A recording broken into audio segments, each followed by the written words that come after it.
Nossa saudação a cada um dos nossos irmãos que nos acompanham, nos dando a oportunidade de mais esse momento de reflexão, esse momento de aprendizado, de estarmos, em contato com os ensinamentos do nosso Mestre Jesus, buscando o esclarecimento, o aprendizado, a compreensão, enfim, e para que esse aprendizado possa verdadeiramente se concretizar em termos de prática, porque só conhecermos não basta, só conhecermos aquilo que o Mestre nos trouxe como uma oportunidade de aprendizado não basta, há necessidade de que venhamos a conhecer e, por conseguinte, praticarmos, e daí o conhecimento, o crescimento, ele se efetiva de forma real.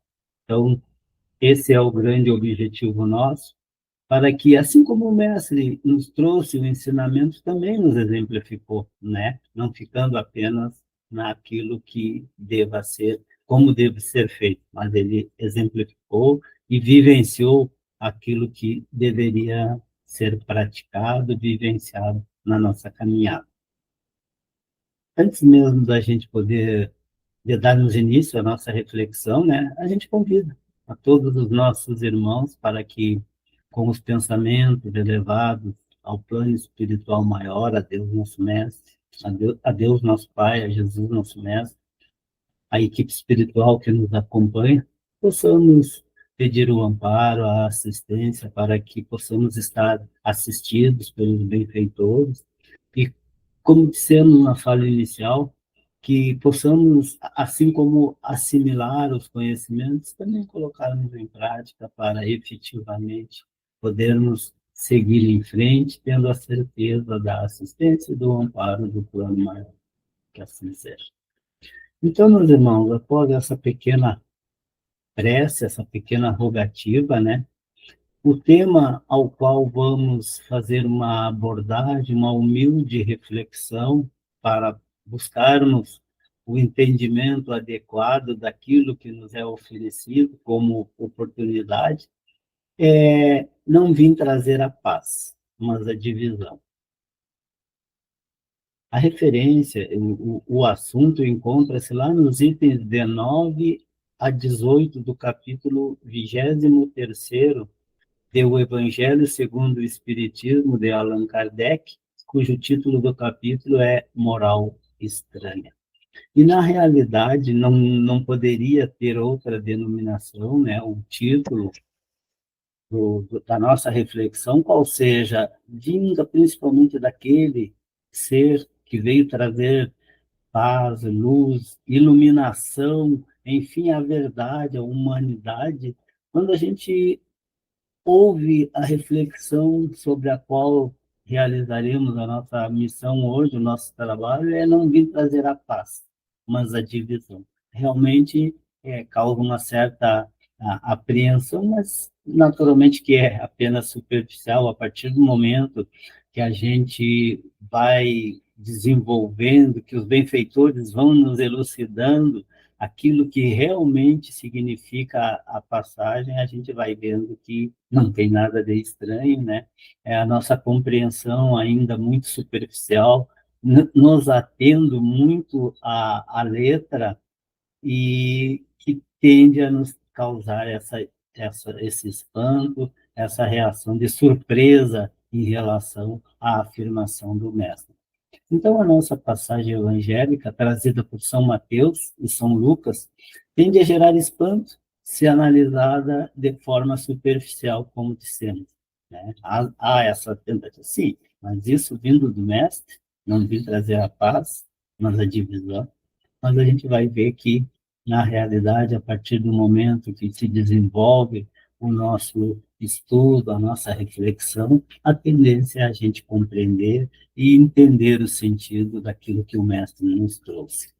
Então, a reflexão ela inicia da seguinte forma: não penseis que eu tenha vindo trazer a paz à terra. Não, não vim trazer a paz, mas a espada. Porquanto vim separar de seu pai o filho, de sua mãe a filha, de sua sogra a nora, e o homem terá por inimigos os de sua própria casa. São Mateus, capítulo 10, versículos de 34 a 36. E segue. Eu vim para lançar o fogo sobre a terra. E que desejo, senão que ele se acenda? Tenho de ser batizado com um batismo, e quanto me sinto desejoso de que ele se cumpra. Julgais que eu tenha vindo trazer a paz à terra? Não, eu vos afirmo ao contrário, vim trazer a divisão. Pois doravante, se acharem numa casa 5 pessoas, estarão elas divididas umas contra as outras, 3 contra 2 e 2 contra 3. O pai estará em divisão com seu filho, o filho com o pai, a mãe com a filha com a mãe, e a sogra com a nora e a nora com a sogra. Está em São Lucas, capítulo 12, versículos de 49 a 53. Então, a partir da passagem evangélica, a qual acabamos de fazer a leitura, né, a gente observa o quanto realmente, assim, ó, há uma, como dissemos inicialmente, há uma primeira impressão, o quanto soa mal aos ouvidos daquele que ouve, aos olhos daquele que lê a presente passagem, e, naturalmente que, como dissemos inicialmente, analisando da forma superficial, apenas atendo-nos à questão, levando em conta apenas ao pé da letra, né? Como porque o mestre sempre nos recomendou, se a gente prestar atenção, ele nos dizia que deveríamos separar o espírito da letra, que a letra mata, o espírito vivifica. Numa caracterização, segundo o ensinamento do mestre, de que devíamos buscar na mensagem a sua essência, aquilo que muitas vezes encontra-se implícito na mensagem, sendo que aquilo que está explícito tende a dar uma visão distorcida do fato. Então, nos é mostrado pelos benfeitores que não estarão essas palavras em contradição flagrante com os seus ensinos. Eles nos questionam, né, os benfeitores. Não haverá blasfêmia em lhes atribuírem a linguagem de um conquistador sanguinário e devastador? E aí eles seguem a nos elucidar. Não, não há blasfêmia nem contradição nessas palavras, pois foi mesmo ele quem as pronunciou, e elas dão testemunho da sua alta sabedoria. Então, na realidade, nessas palavras está demonstrada uma alta sabedoria do nosso mestre, que, como dissemos, ao longo da nossa reflexão, do nosso estudo, a gente vai conseguindo compreender exatamente aquilo que ele estava querendo nos afirmar. Então, apenas segue os benfeitores um pouco equívoca a forma que ele exprime com exatidão o pensamento, o que deu lugar a que se enganassem relativamente ao verdadeiro sentido dela. Então, veja que o benfeitor já está a nos afirmar que está equivocado o seu verdadeiro sentido, da forma superficial, como dissemos, que observamos, que lemos e que interpretamos a passagem do nosso mestre, através de Lucas e Mateus. Então, diz o benfeitor que, tomadas ao pé da letra, tenderiam a transformar a sua missão toda de paz, noutra de perturbação e discórdia, consequência absurda, que o bom senso repele, porquanto Jesus não podia se contradizer. E aí entra naturalmente aquela questão que falamos inicialmente, né?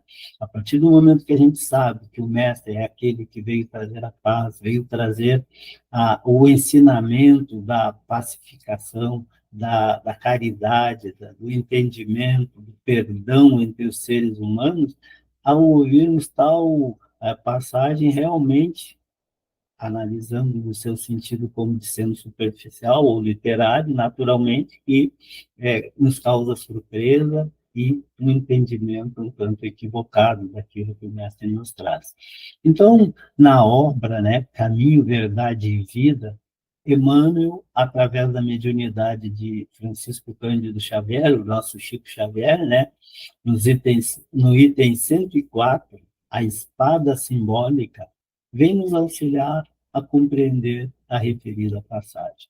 E a partir do momento que a gente analisa na, na, no título da passagem, da obra Caminho, Verdade e Vida, escrita, transmitida à humanidade através da mediunidade do Chico por Emmanuel, né? A espada simbólica, a gente já vê que tem um simbolismo aí nessa questão da espada, de não ter vindo trazer a paz, como disse o mestre, mas a divisão.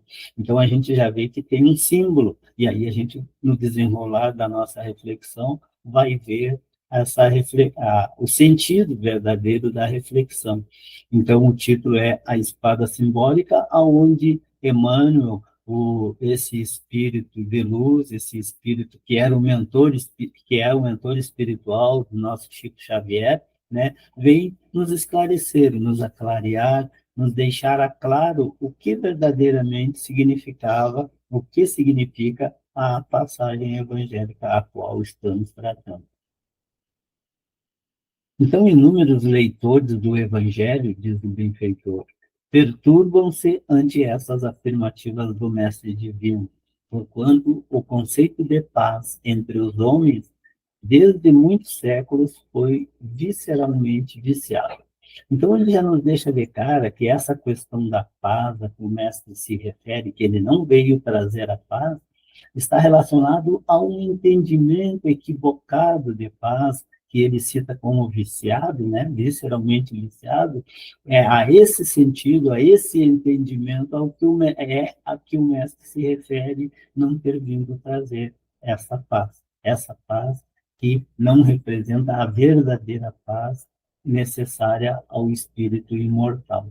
Então, ele segue na expressão comum, ter paz significa haver atingido garantias exteriores, dentro das quais possa o corpo vegetar sem cuidados, rodeando-se o homem de servidores, apodrecendo na ociosidade e ausentando-se dos movimentos da vida. Então, vejamos que esse entendimento de paz, a que o mestre, na realidade, diz que não veio trazer, e que Emmanuel está a nos especificar, a nos demonstrar a paz que era caracterizada pela humanidade, que era considerada pela humanidade há muito tempo, né, desde longos tempos, é aquela paz caracterizada pela ociosidade, pelo não fazer nada, pela a partir do momento que tem atingido uma condição financeira adequada, né, não precisa mais trabalhar. Aí ele cita que possa o corpo, ele diz que não viver, possa o corpo vegetar, ou seja, e na realidade quem não trabalha, com certeza vegeta. Naturalmente, compreendendo, como nos diz a doutrina espírita, o verdadeiro sentido da palavra trabalho, como sendo toda atividade útil. Naturalmente, que o trabalho não se refere única e exclusivamente à atividade, como é que vamos dizer assim, pesada, o trabalho pesado, mas toda a atividade útil. Né? Fazer uma prece a alguém é uma atividade útil, é uma oportunidade de trabalho. O ser espiritual, quando deixa sua existência física, retornando à pátria espiritual, naturalmente que a assistência, o anjo de guarda assistindo a um irmão encarnado, é uma forma de trabalho, e assim sucessivamente. Então, quer dizer, a paz que o mestre veio combater é aquela paz caracterizada pela ociosidade, pela por não fazer nada extremamente, né, em absoluto, melhor dizendo. Então, é exatamente esse sentido dessa paz que o mestre se refere a não ter vindo trazer à humanidade. Então, Jesus, segue o benfeitor a nos elucidar, não poderia endossar tranquilidade desse gesto, né, dessa natureza. E, em contraposição, ao falso princípio estabelecido no mundo. Trouxe consigo a luta regeneradora, a espada simbólica do conhecimento interior pela revelação divina, a fim de que o homem inicie a batalha do aperfeiçoamento em si mesmo.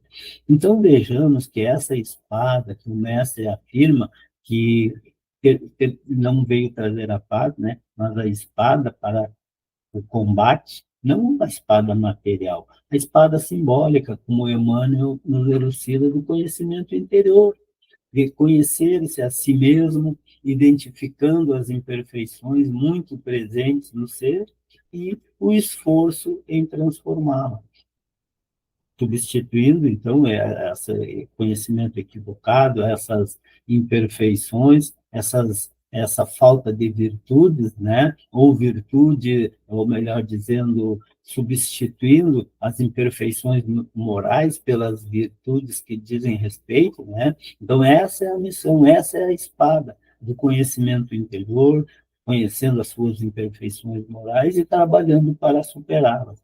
É a espada da vontade, a espada do conhecimento, da determinação em se melhorar, em se autoconhecer e se transformar. Então, veja que como a partir do momento que, com as elucidações do nosso irmão Emmanuel, né, um espírito de luz, como dissemos, vai se modificando a forma pela qual interpretamos o ensinamento que o mestre nos traz.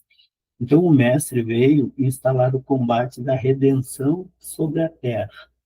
Desde o seu ensinamento primeiro, foi formada a frente de batalha sem sangue, destinada à iluminação do caminho humano. Então, vejamos que essa luta, que essa batalha, que essa que essa atividade a ser exercida, né, que muitas vezes interpretamos ao pé da letra, não quer dizer exatamente a luta de uns contra os outros. É a luta de cada ser humano, de cada espírito, na sua transformação moral, na sua mudança, na busca do seu crescimento e da sua autoiluminação. Então, essa é a batalha que cada um de nós precisa empreender, e não da forma literária que muitas vezes interpretando, achando que é uma batalha contra os outros, contra os nossos irmãos de caminhada. Se assim fosse, naturalmente, aquilo que o mestre nos traz como ensinamento estaria em contradição com tudo aquilo que sabemos relativo à sua natureza, de um ser pacificado, de um ser amoroso, enfim, de um ser que busca sempre o entendimento e a compreensão, né? E ele segue o benfeitor. E ele mesmo foi o primeiro a inaugurar o testemunho pelos sacrifícios supremos. Então, não tem como a gente não perceber, conhecendo a história do mestre, ainda que de forma superficial, como é normal para cada um de nós, né? A forma com que ele chegou a uma existência física, desprovido de todos os recursos, né, materiais, mas com a sua bagagem moral, com a sua intelectualidade e a sua bagagem moral, tanto isso é verdade que, poxa, quem que pode se dizer em termos de autoridades, digamos assim, que teve o reconhecimento do mundo pelo tempo que o mestre teve, né? Pela eternidade, podemos assim dizer, naturalmente desde a sua chegada até os dias atuais, né? Então, buscar a mentirosa paz da ociosidade é desviar-se da luz, é, fugindo à vida e precipitando a morte. Então, aquela busca da paz, aquela paz da ociosidade, aquela paz da tranquilidade, digamos assim, né? Não a tranquilidade moral, que essa é a verdadeira paz, a paz da consciência tranquila, caracterizada pelas ações em conformidade com a lei de Deus, e essa sim é a verdadeira, mas a paz que o mestre diz não ter vindo trazer é aquela paz que, como vimos, caracterizada pela ociosidade, pela comodidade, podemos assim dizer. Então, no entanto, Jesus é também chamado o príncipe da paz. Vejamos que isso vem em contrariedade àquela ideia inicial que formamos a partir do momento que nos espantamos quando Jesus disse que não veio trazer a paz, mas a divisão, né? Então, a partir desse entendimento, a partir daquilo que os benfeitores nos colocam como esclarecimento, essa tendência do entendimento equivocado tende a ser superada, a ser diminuída, né? E vamos tendo o verdadeiro sentido o verdadeiro entendimento, a verdadeira compreensão daquilo que o mestre estava a nos afirmar. Sim, na verdade, o Cristo trouxe ao mundo a espada renovadora da guerra contra o mal, constituindo em si mesmo a divina fonte de repouso aos corações que se unem ao seu amor.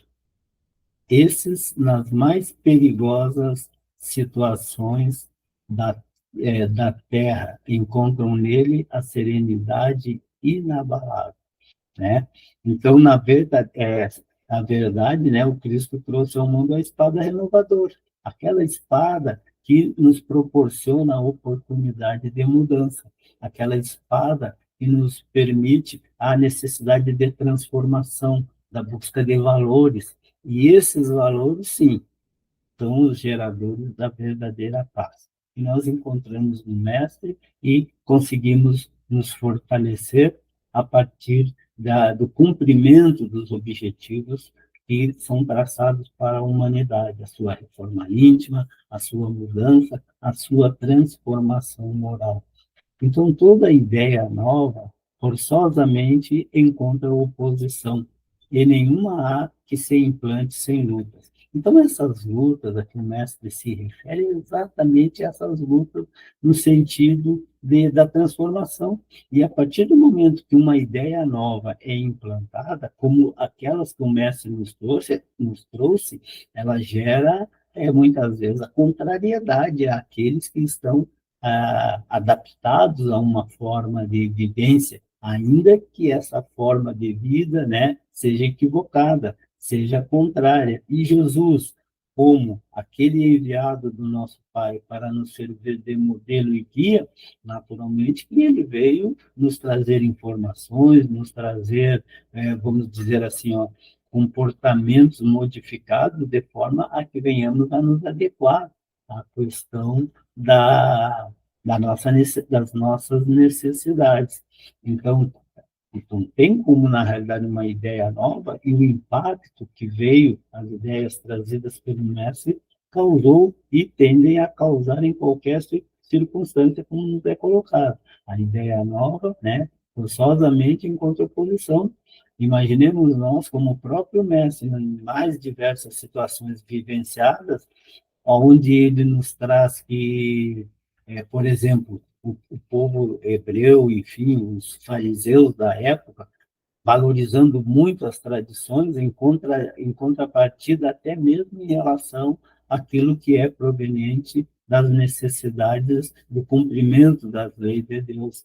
Inclusive, podendo citar um exemplo, né, em que ele, em determinado momento, foi questionado pelos fariseus por que seus discípulos não lavavam as mãos. E ele fez um comparativo em contrapartida, dizendo que não era o que entra na boca que contamina o ser, e sim o que sai da boca. Aquilo que normalmente é dito e o mesmo é feito em contrariedade à lei de Deus. Este é verdadeiramente o problema. E ali está a situação em que, muitas vezes, as ideias novas, e essas que o mestre trazia, acabavam gerando toda aquela revolta e toda aquela contradição, aquela oposição que ele encontrava por parte dos fariseus, enfim, dos povos da época, né? Então, Jesus, ele vinha proclamar uma doutrina que destruiria pela base os abusos que viviam os fariseus e os escribas e os sacerdotes do seu tempo.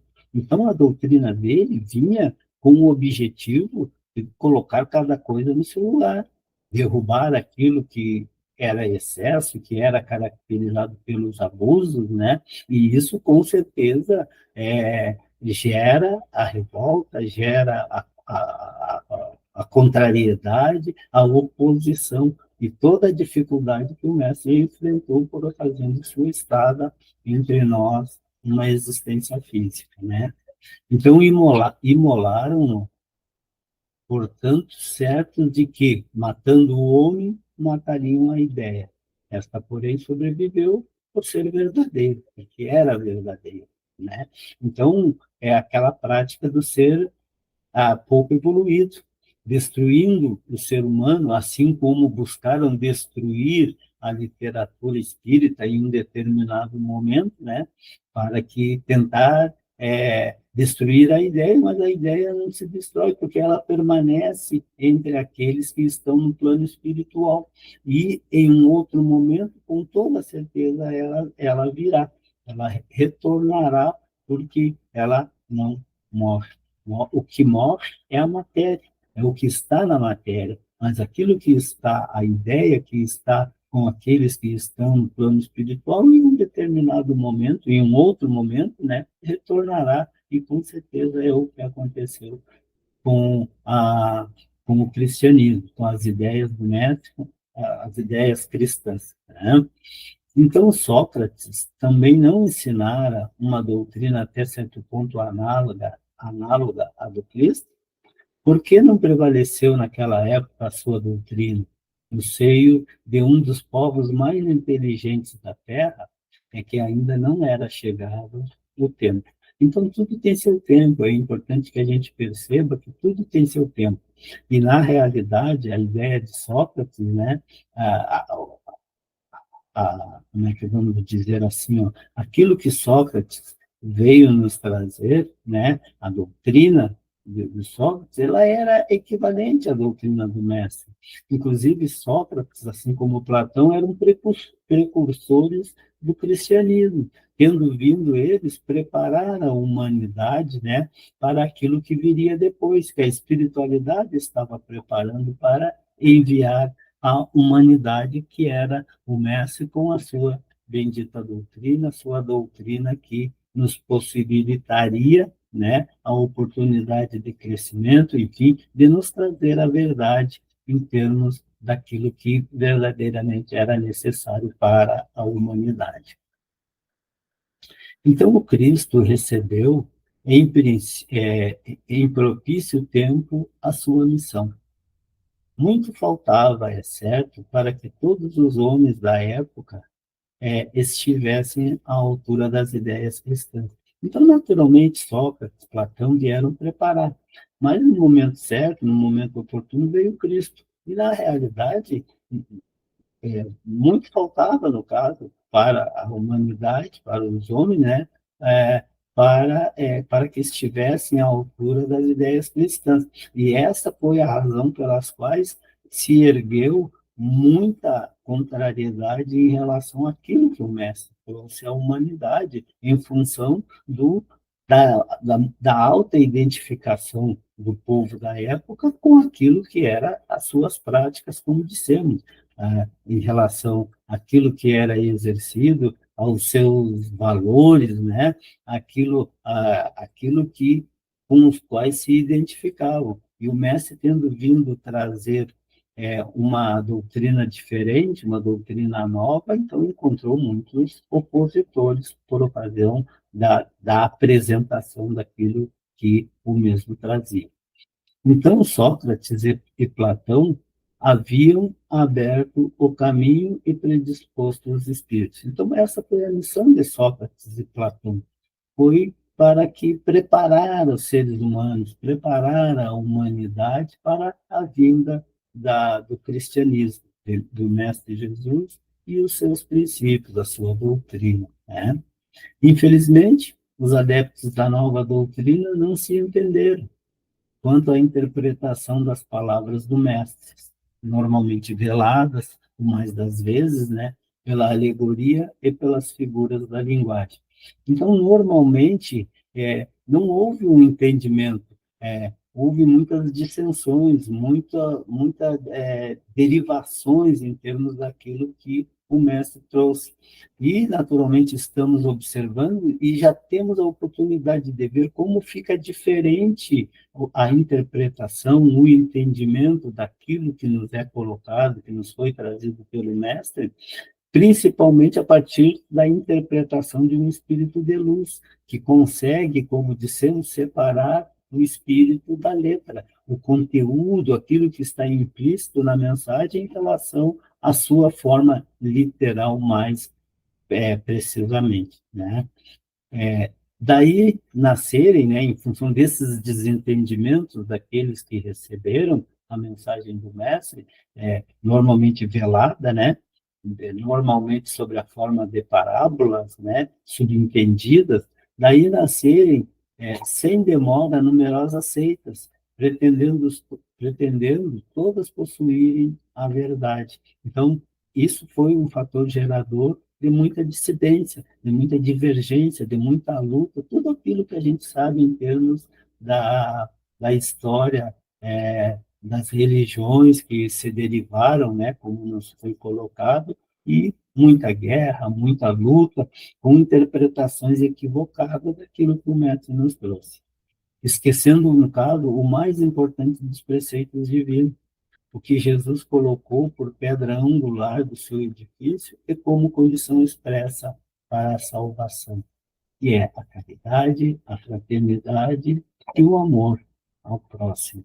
Então, com toda certeza, a partir dessas lutas, dessas divisões, desses desentendimentos, aquilo que era mais importante, aquilo que era a pedra angular da, da doutrina do nosso mestre, a caridade, a fraternidade, né, e o amor ao próximo, foi esquecido, dando-se importância às lutas, às batalhas, enfim, aos desentendimentos, a cada um querendo achar que era possuidor da verdade. E tudo isso resulta naquilo que a gente sabe, em termos das lutas, enfim, em termos das disputas. Em sua profunda sabedoria, ele tinha a previdência do que aconteceria. Mas essas coisas eram inevitáveis, porque inerentes à inferioridade da natureza humana, que não podia transformar-se repentinamente. Então, Jesus, quando ele disse fez aquelas afirmações que não veio trazer a paz, mas a divisão, na realidade era exatamente aquilo que ele imaginava, que ele já tinha de antemão que aconteceria com a humanidade em razão daquilo que era a verdade, a doutrina do mestre com os seus aspectos. Porque na época, sem nenhuma sombra de dúvida, todos nós sabíamos que era dente por dente, olho por olho, né? E o mestre trouxe uma situação de perdão das ofensas. Naturalmente, imagina o choque da nova ideia. Vai causar impacto, vai causar desentendimento, não aceitação, né? Quando Jesus declara: não creais que que eu tenha vindo trazer a paz, mas sim a divisão, seu pensamento era. Então, ao fazer a afirmação, ele tinha o seguinte pensamento: não creais que a minha doutrina se estabeleça pacificamente. Ela trará lutas sangrentas, tendo por pretexto o meu nome, porque os homens não me terão compreendido ou não terão querido compreender. Então, ele tinha esse entendimento, pela condição elevada, pela condição de conhecimento e elevação do mestre, ele sabia, quando ele disse aquilo, era exatamente o que iria acontecer. Aquele movimento de contrariedades, de desentendimentos, porque ele sabia que, na realidade, o ser humano na condição de imperfeição em que se encontra, né, é muito identificado e aferrado às suas ideias, travando lutas homéricas quanto às ideias novas, ainda que verdadeiras como vivas, né? Então, os irmãos separados pelas suas respectivas crenças levantarão a espada um contra o outro, e a divisão reinará no seio de uma mesma família, cujos membros não partilhem da mesma crença. Então, veja que era exatamente isso que ele estava afirmando quando nos coloca a questão das lutas internas no meio familiar. Seria exatamente essa circunstância que o Mestre nos apresenta. Então, ele diz que veio lançar o fogo da terra para limpar a terra, né, para limpá-la dos erros e dos preconceitos, do mesmo modo que se põe fogo num campo para destruir nele as ervas más. E tem pressa que o fogo se acenda para que a depuração seja mais rápida, visto que do conflito sairá a triunfante verdade. Então, o mestre, tendo todo esse conhecimento, tendo esse entendimento, era exatamente isso que ele estava a afirmar, e que a guerra se sucederá à paz, ao ódio dos partidos e a fraternidade universal, às trevas do fanatismo e à luz da fé esclarecida. Né? Então, naturalmente, que a todo esse conflito, a todo esse movimento, que o mestre já tinha o entendimento que aconteceria, ele sabia que se sucederia aquilo que é a verdade, né? A partir desse enfrentamento, dessas divergências, mas que ao seu tempo, as coisas tomariam o seu devido lugar. Quando o campo estiver preparado, eu vos enviarei o Consolador, o Espírito de verdade, que virá estabelecer todas as coisas, isto é, dando a conhecer o sentido verdadeiro das minhas palavras, que os homens mais esclarecidos enfim, compreender por a termo a luta fratricida que desune os filhos do mesmo Deus. Então, a partir do momento que esses confrontos, que esses desentendimentos, que essas diferenças, que essa resistência àquilo que é o novo e correto e verdadeiro, começar esse processo de depuração, com certeza a união, a paz, o entendimento se exercerá em toda a humanidade. Mas é importante que a gente perceba que essa situação ainda não está acontecendo. Ainda existe muita diferença, muito desentendimento. Então, isso é muito real ainda em nossos dias. Mas, com certeza, a partir da busca, da compreensão, do entendimento, das orientações que a espiritualidade nos traz, com certeza, esse será o destino final da humanidade. A paz, o entendimento, enfim, a pacificação geral. E para concluirmos, meus irmãos, dessa forma, temos a oportunidade de compreensão, né, do verdadeiro sentido dos ensinamentos do nosso Mestre Jesus, com o auxílio da espiritualidade superior.